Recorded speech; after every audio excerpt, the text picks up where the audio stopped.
Жәннатқа барсақ, бәріміз құрдас боламыз. Сағынып тұрар бір-бірін шын дос боламыз. Шаттықтан бар жұрт мақтадай қалықтайтын болады. Қанша өмір сүрсе де еш адам жалықпайтын болады. Күйбең тірлікпен күйік етіп торықпайтын болады. Ит тістеп жылан шағады деп қорықпайтын болады. Жалақы қашан тиет деп зарықпайтын болады. Жұмыстан қысқарып қалам деп қамықпайтын болады. Өсем деп онда ешкімге пара бермейсің. Жермен үй сұрап әкімге бара бермейсің. Кигеніміз жібек, ыдысымыз алтыннан болады. Ыстық суықсыз ауа райы салқыннан болады. Ләззаттан балғып, бақыттан балбырайтын боламыз. Көркіміз күнде нұрланып, албырайтын боламыз. О жақта бүгін көргенің ертең болмайды. Бұ жақта ешкім ондағыдай көркем болмайды. Жақпайтын тамақ жеп онда ішің ауырмайды.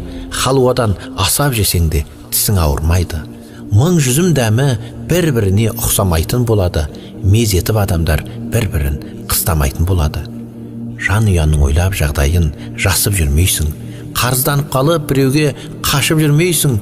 Ондағы өмір ешқандай сынақ болмайды.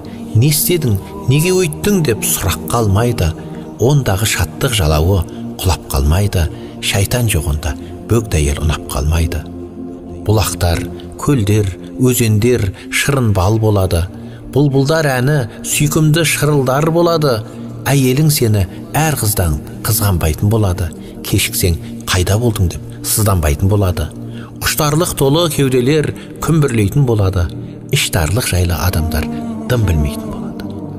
Ол үшін бүгін тазалап ойларымызды, күнәдан аулақ ұстайық бойларымызды, үйлендіріп әрбір салт басты бойдағымызды, адал аспенен тойлайық тойларымызды, ұмытып кетіп қайдағы жайдағымызды, жайбарақат жұрт болайық жайдары жүзді. Ықыласымызды арттырып, амалдарымызды, көбірек басып мешітке қадамдарымызды, жақсыға үндеп, дос, бауыр, жарандарымызды, жомарттыққа шақырып, сараңдарымызды, тірлікте тайған ақтатпай, табандарымызды, түзейік оймен тілдегі жамандарымызды. Жәннатқа барсақ, бәріміз құрдас боламыз.